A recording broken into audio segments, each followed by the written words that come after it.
Sahabat, ini kita akan bicara tentang yang sedang heboh ya, tentang fintech atau yang berhubungan dengan investasi yaitu dana syariah. Nah, sekilas seperti apa nanti kita akan coba lihat penjelasan sekilas di YouTube-nya Bang Denny Sumargo. Bismillah. Ini aku baca berita ini berita. Hmm. Sekarang susah banget untuk dipercaya yang mana nih. Dude Herlino diisukan berpisah dengan istrinya. Astagfirullahaladzim.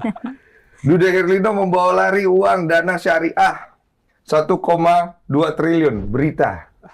Orangnya di sini. Halo Pak, siap, sehat ya.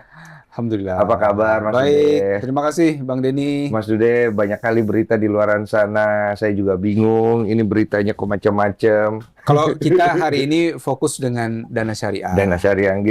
Ini ada Ibu dan juga Mas Bayu ya. Oke. Ini beliau ini adalah lendernya dana syariah. Lender itu apa? Lender itu orang yang menyediakan dana gitu ya, penyedia Jadi dana. kayak investor begitu? Betul. Oke, oke. Nasabah kalau di bank. Nasabah, seperti itu, oke. nasabah. Heeh. Nah jadi kan kemarin saya sudah preskon, berita sudah banyak naik tentang ini. Iya. Yang saya sampaikan pada saat itu kan bahwa saya sebagai brand ambassador. Jadi saya keterlibatan di dana syariah itu hanya sebagai brand ambassador. Oke. Tidak ada kaitan dengan internal perusahaan, tidak ada kaitan dengan operasional, dengan semua sistem yang di dalam itu. Oke. Dasar saya menjadi brand ambassador yang pertama adalah ini sudah berizin resmi dan diawasi langsung oleh Otoritas Jasa Keuangan. OJK. Lembaga negara yang memang mengawasi sektor keuangan dan melindungi orang-orang sebenarnya. Oke. Kemudian yang kedua adalah skema syariah sebenarnya Bang. Ini kalau saya memang sebagai muslim, kalau kita dengar kata syariah itu memang ada semangat lain sebenarnya. Kemudian yang ketiga adalah sektor yang dialokasikan oleh dana syariah ini properti. Jadi ada asetnya, ada agunannya. Ini menurut dari pihak DSI ya sebenarnya. Saya sempat bertanya, kalau terjadi macet misalnya, pengembalian dana dan sebagainya, oh kita ada agunan dan aset yang itu bisa dijadikan agunan untuk bisa dijual gitu kan. Jadi kan ada asetnya sebenarnya, ada fisiknya gitu seperti itu. Itu yang membuat saya dan mungkin juga banyak orang-orang yang terlibat di situ ya, yang menempatkan dananya ini kemudian yakin bahwa inilah tempat yang safe untuk kita bisa mendapatkan imbal hasil Oke. setiap bulan begitu. Jadi kan Ya, teman-teman, sahabat, kalau diperhatikan bahwa Dude ini sebetulnya hanya sebagai brand ambassador atau eh, orang yang di-hire untuk mengiklankan atau mempromosikan produk dari sebuah usaha seperti itu ya.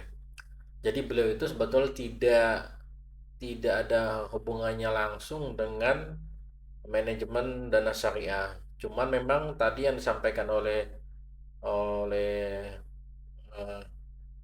Mas Dude Herlino itu adalah mengatakan bahwa karena dia ada rasa empati terhadap para lender-lender yang mungkin terjebak dalam dana syariah ini. Dan tadi pun dijelaskan kenapa Mas Dude ini bisa tertarik karena memang satu ada OJK-nya, yang kedua apa? Yang kedua itu ada apa? Ada iming-iming syariahnya seperti itu, dan yang ketiga itu adalah bahwa disampaikan ini ada agunannya. Jadi teman-teman mungkin Mas Dude itu melihat ini fix ibaratnya bakal bakal aman nih. Ternyata pada kenyataannya jauh panggang di api seperti itu ya.